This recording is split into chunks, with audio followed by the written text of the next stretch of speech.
그러므로 나의 사랑하고 사모하는 우리 수서교회 모든 성도 여러분, 주 안에 굳게 서시기를 주님의 이름으로 축복합니다. 우리의 중심과 인생의 무게가 주님 안에 있기를 소망합니다. 어떤 사람을 보면 항상 흔들림이 없이 참 한결같은 사람들이 있습니다. 그 사람에게는 어떤 어려움과 갑작스러운 문제가 없기 때문이 아닙니다. 삶의 중심이 주님 안에 굳건하게 세워져 있기 때문입니다. 우리의 신앙과 그리고 삶의 자세가 때마다 상황마다 휘청이고 흔들리는 이유는 부는 바람 때문이 아니라 우리가 주님 안에 뿌리 깊은 나무가 되지 못해서입니다. 우리가 팬데믹 상황 가운데에서 참 이것을 절실히 느꼈던 것 같습니다. 내가 하나님을 믿는다고 하는 그 믿음이 얼마나 나약하고 얼마나 보잘것없는지를 확인했습니다. 마지막 때에 분명히 난리가 있을 것이라고 말씀하셨는데 이 정도 전염병에 우리의 신앙과 믿음이 흔들리고 무너진다면 참으로 큰 일입니다. 왜냐하면 이것은 마지막 때에 있을 시작에 불과하기 때문입니다. 그렇게 우리는 오늘 이 말씀에 다시 한번 귀를 기울여 볼 필요가 있습니다.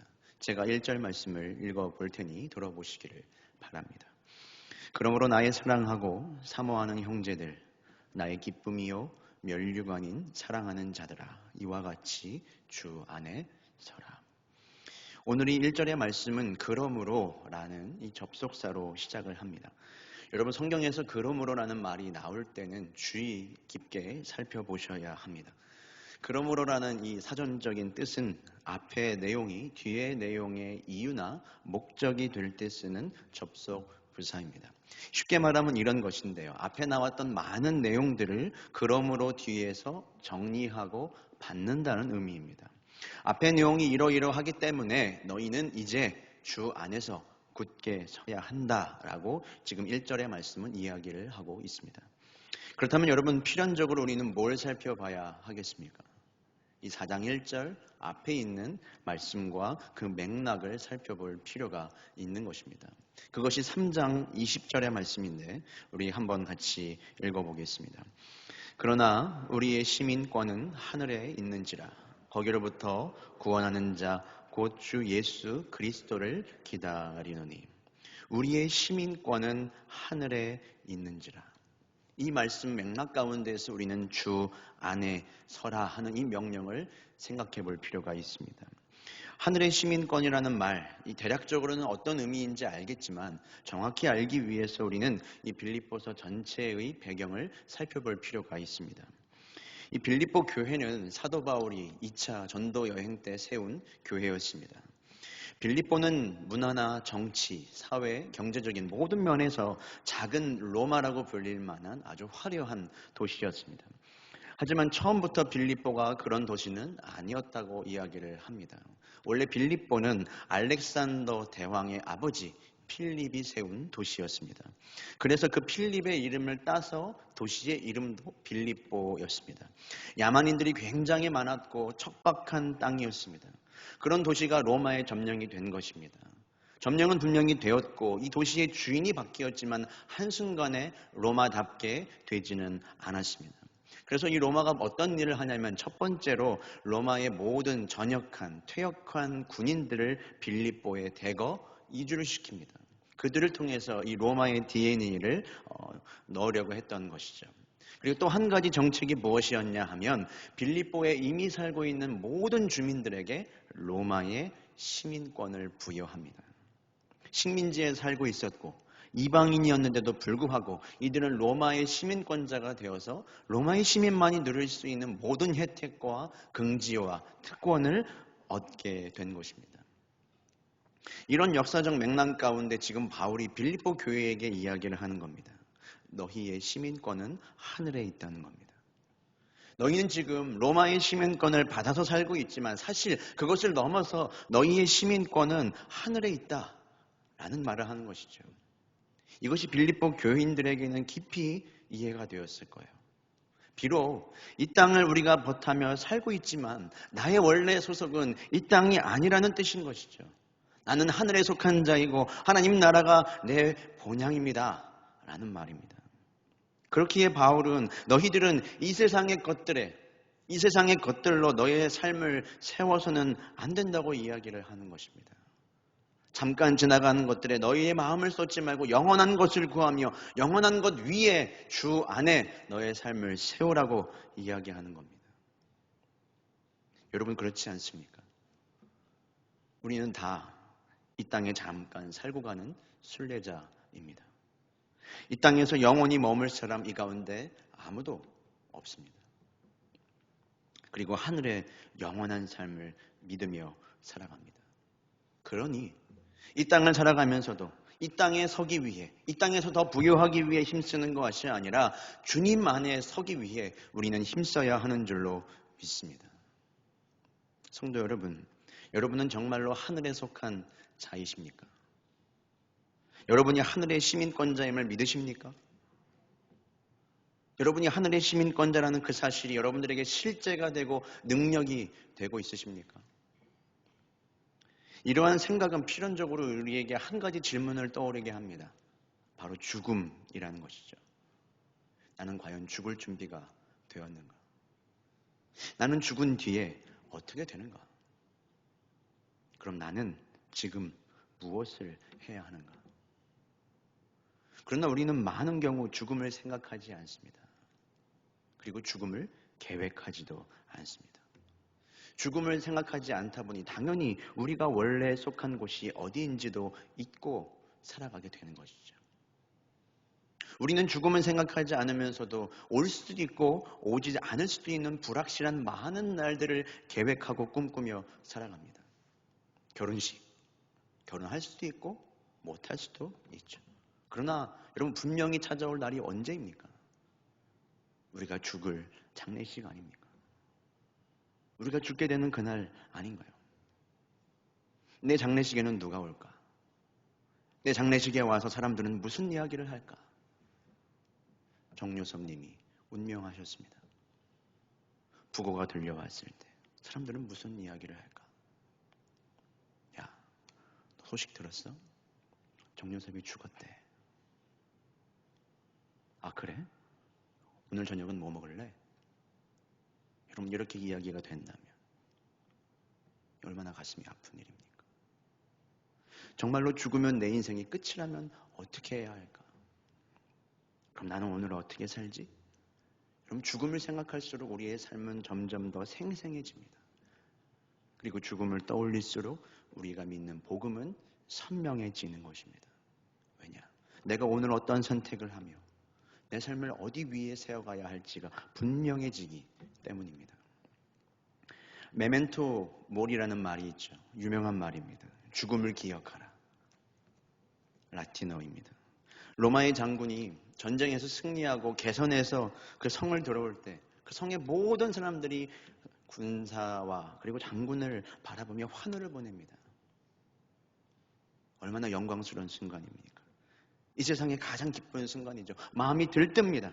이 모든 세상이 나의 것인 것 같고 모든 이 세상이 내 발 아래 다 있는 것 같습니다. 그런데 그때 이 장군의 옆에 있는 병사가 끊임없이 이 장군의 귀에다가 이 말을 되냅니다. 메멘토 모리. 장군, 메멘토 모리입니다. 당신의 죽음을 기억하라는 거예요. 먼저는 나와 함께 싸운 전우의 죽음을 기억하라는 겁니다. 당신이 승리를 얻기 위하여 지금까지 함께 싸운 전우가 많이 있었습니다. 그 사실을 기억하라는 거예요. 두 번째로는 나 때문에 죽은 사람을 기억하라는 거예요. 마지막은 너도 죽을 사람이라는 것을 기억하라는 거죠. 마음이 도취되었어. 한없이 들뜰 때, 그리고 반대로 내 마음이 한없이 가라앉을 때 죽음을 기억하며 다시 삶의 중심을 세우라는 말입니다. 바울은 여기서 더 나아가서 우리에게 그 너머를 기억하라고 말하는 거예요. 너희는 하늘의 시민권자라는 겁니다. 많은 사람은 예수 그리스도를 알지 못하고 십자가의 원수로 죄 가운데 멸망을 향하여 걸어간다. 그러나 너희는 하늘의 시민권자이다. 이 땅이 전부가 아닌 인생이다. 죽음이 너의 인생의 끝이 아니다. 우리는 구원하시기 위해 이 땅에 오셨고 다시 오실 예수 그리스도를 기다리는 존재다. 이 진리 위에 너의 삶을 세우고 이 진리를 바라보며 살아가라. 우리에게 가르쳐주고 있습니다. 여러분, 하나님을 믿지 않는 사람들에게 죽음은 종착지이죠. 죽음이 그들의 인생의 끝입니다. 하지만 하늘의 시민권자에게 죽음은 우리가 마땅히 가야 할 목적지의 관문에 불과한 겁니다. 죽음을 지나면 이 세상의 가장 좋은 것들보다도 비교할 수 없는 너무나 아름답고 영광스러운 것들이 저 하늘에 다 있습니다. 우리는 결국 그 목적지를 향해 가기만 하면 되는 겁니다. 그 목적지를 향하기만 하면 되는 거예요. 가는 길이 평탄할 수도 있죠. 때때로는 가시밭길과 같을 때도 있을 겁니다. 누군가는 그 길을 뚜벅뚜벅 걸어가야 할 수도 있을 거예요.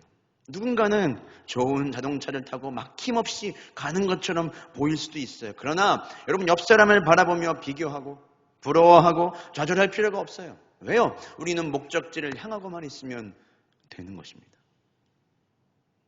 그래서 우리는 이 하늘의 시민권을 바라보며 내게 하늘의 시민권이 있음을 믿으며 모든 것을 참고 모든 것을 견디고 모든 것을 이길 수 있는 줄로 믿습니다. 여러분, 이처럼 우리에게 영원한 하늘이 있다는 것은 실제적인 능력입니다. 예를 들면 이런 것입니다. 군대에 처음 들어가면 작대기 하나의 계급을 받습니다. 이 계급을 뭐라고 이야기를 할까요? 이등병입니다. 이등병 때는 농담처럼 들릴지 모르지만 여러분, 군 생활의 끝이 보이지가 않습니다. 정말 까마득합니다. 보이지가 않아요. 내가 과연 저 위병소 바깥 세계를 나갈 수 있을까? 보이지가 않아서 여기서 살다가 내 인생이 끝날 것만 같습니다. 그러다 보니 어떻게 되냐면요, 모든 것이 증폭됩니다. 짜증도 증폭이 되고요, 불평도 증폭이 되고요, 분노도 증폭이 되고요, 식욕도 증폭이 되고요, 사람들의 관심과 사랑에도 아주 목이 마르게 됩니다. 그래서 거들떠 보지도 않았던 초코파이 하나에 성인 남성 수백 명이 움직입니다. 와, 초코파이 저에게 주세요. 초코파이 하나면 복음을 전할 수 있는 곳이 군대입니다. 햄버거면 불교 신자도 개종시킬 수 있습니다. 놀라운 곳입니다. 그런데 어느 날부터인가 이 군대 안에 갑자기 이상한 사람들이 나타나기를 시작합니다. 교회에서 초코파이를 받았는데 이 초코파이를 먹지 않습니다. 옆에 있는 이등병에게 나눠주는 거예요. 햄버거? 이것도 잘 움직이지를 않습니다. 좋은 최상급 군복이 나와서 갈아입을 수 있는데도 불구하고 옆에 있는 사람들에게 아낌없이 양보하고 베풉니다. 모든 것에 너그럽고 모든 것에 감사하고 모든 것에 기뻐해요. 대체 이들은 누구일까요? 누굴까요? 이들의 이름은 말년 병장입니다. 이 군생활이 얼마 안 남았거든요.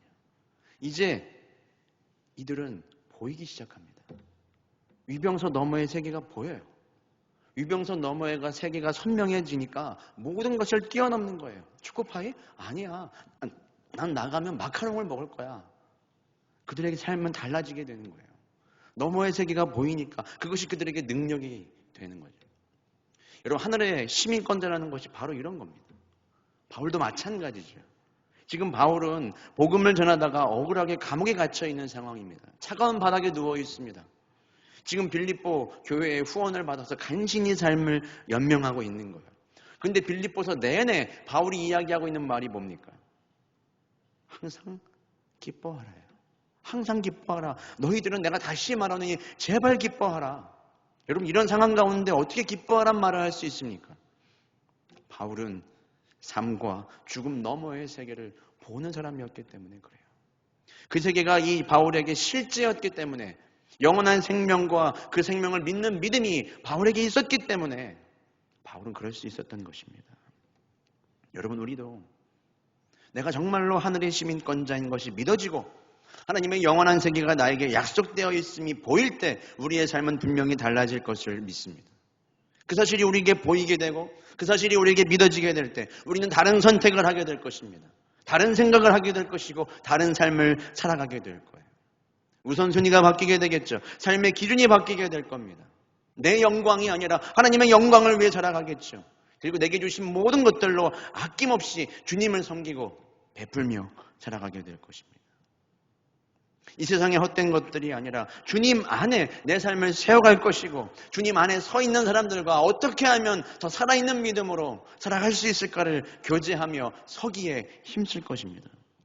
왜냐? 영원한 것을 위해 영원하지 않은 것을 포기하는 건 결코 낭비가 아니거든요. 사랑하는 성도 여러분, 이 마지막 날, 이 영원한 세계에 대한 준비 충분히 하고 계신가요? 눈을 감고 잠드는 건 우리의 힘으로 하죠. 하지만 눈을 뜨고 일어나는 것은 나의 영역이 분명 아닙니다. 나에게는 이 죽음 너머의 삶을 바라보며 그것을 믿는 믿음이 있습니까? 그것이 여러분들에게 실제가 되고 있나요? 그 나라를 중심으로 여러분의 지금의 삶이 세워지고 있습니까? 만약 이 자리 가운데에도 이것이 믿어지는 믿음이 없으시다면, 그런 분이 이 자리 가운데 계시다면 믿어지는 은혜가 있도록 기도하시기를 바랍니다. 믿음은 보이지 않는 세계와 보이는 세계를 연결하는 연결고리와 같습니다. 여러분, 보이지 않는 하늘나라가 어떻게 보이겠습니까? 믿음으로 보는 것이죠. 믿음으로 그 하나님의 약속을 받아들이는 거예요. 그 너머의 세계에는 분명히 아름답고 귀한 것들이 참으로 많은데 우리가 믿음이 없어서 그 모든 것들을 누리지 못하고 빈약하게 살아가고 있는 것은 아닌가요? 영원한 것을 바라보며 그것을 믿는 믿음 위에 여러분의 삶을 세워가시기를 축복합니다. 그럴 때 정말로 하나님이 원하시던 그 사람이 우리는 되어 가는 것입니다. 그리고 만약 이 자리 가운데에서 이미 나에게 영원을 사모하는 믿음이 있다라고 생각하신다면 저는 여러분들에게 오늘 도전하기를 원합니다. 여러분의 영적인 기준과 헌신의 기준을 높이시길 바랍니다. 여러분의 영적인 고도를 높이세요. 1980년대에 많은 사람들이 세계에서 가장 높은 산으로 알려진 이 에베레스트를 정복하기 위해 부단한 노력을 했습니다. 하지만 그만큼 실패 확률이 높았다 그래요. 그런데 1988년부터 50명이 넘는 사람들이 이 정상 등반에 성공을 하기 시작합니다. 이 결정적인 차이가 있었다 그래요. 그것이 뭐냐면 1988년 이전에는 그 베이스 캠프를 3,000m 고지에 차렸는데 1988년 이후부터는 5,000m의 베이스 캠프를 설치했다고 합니다. 물자구 보급이 쉽고 편리했던 3,000m의 안전성을 버린 거죠. 더 위험하지만 험난한 지형을 극복하지만 기준을 높여서 캠프를 세워놓자 그 목표에 도달할 수 있는 성공률이 급격히 높아졌다고 합니다. 산의 높이가 달라진 게 아니죠. 단지 우리의 기준을 높였을 뿐인데 50배가 넘는 성공률을 이루게 되었습니다. 저 높은 곳을 향하여 우리가 날마다 달려가며 끝까지 달려가기 위해선 우리가 넘어야 할 험난한 지형이 참으로 많습니다. 끝까지 탈선하지 않기 위해서 헤쳐나갈 유혹도 많죠. 여러분, 그 일을 위해 우리가 뭘 해야 하냐면 우리의 헌신과 영적인 기준을 높여야 하는 겁니다. 이 정도면 되겠지. 이 정도만 하면 됐잖아 라는 생각, 이전에 받았던 은혜들 잊어버리지 않고 그 은혜 잘 지키기만 하면 되겠지. 아닙니다. 은혜 위에 여러분 은혜가 있습니다. 하나님의 은혜는 풍성하죠. 더 하나님 앞에 뜨겁고 더 하나님 앞에 간절한 인생이 되기 위하여 우리의 영적인 기준과 헌신의 기준을 높일 때 우리는 고점에 도달할 수 있습니다. 여러분의 영적인 기준과 헌신의 기준을 높이시길 바랍니다. 저희 어머니가 유언처럼 해주신 한마디로 오늘 말씀을 마무리하려고 합니다. 이게 유언이라고 정하고 주신 말씀은 아니지만 그런 마음으로 해주신 한마디의 이야기입니다. 무엇인가 하면 이런 겁니다. 요셉아, 어머니가 돌아가신 날 후를 이야기하시는 거예요. 요셉아, 나를 땅에 묻고 돌아온 그날도 돌아와서 꼭 성경을 읽어야 해 라고 이야기를 하셨습니다. 나를 묻고 돌아오는 그 장례식을 마친 그날에도 반드시 그날도 성경을 읽어야 한단다 라고 이야기를 해주셨습니다. 여러분, 어떻게 그날까지 그렇게 해야 하는 건가요? 그날은 좀 울고 지쳐서 잠들어도 될 것 같은데 아니죠. 그날은 슬픔의 날이 아니라 영혼을 향하는 날이기에 이제 나도 다시 그곳에서 사랑하는 이들을 만날 날을 바라보며 걸어가야 하니까 더 말씀을 읽으며 주 안에 서기를 힘써야 하는 날이라는 뜻입니다. 여러분, 이것이 진리입니다. 여러분, 이것이 진리입니다. 왜냐하면 우리의 시민권이 하늘에 있기 때문입니다. 그러므로 사랑하고 사모하는 성도 여러분, 주 안에 굳게 서시기를 바랍니다. 이 사실을 기억하며 오늘도 우리 모두가 주 안에 서기를 원합니다. 이 은혜가 여러분과 함께 하시길 주님의 이름으로 축원합니다.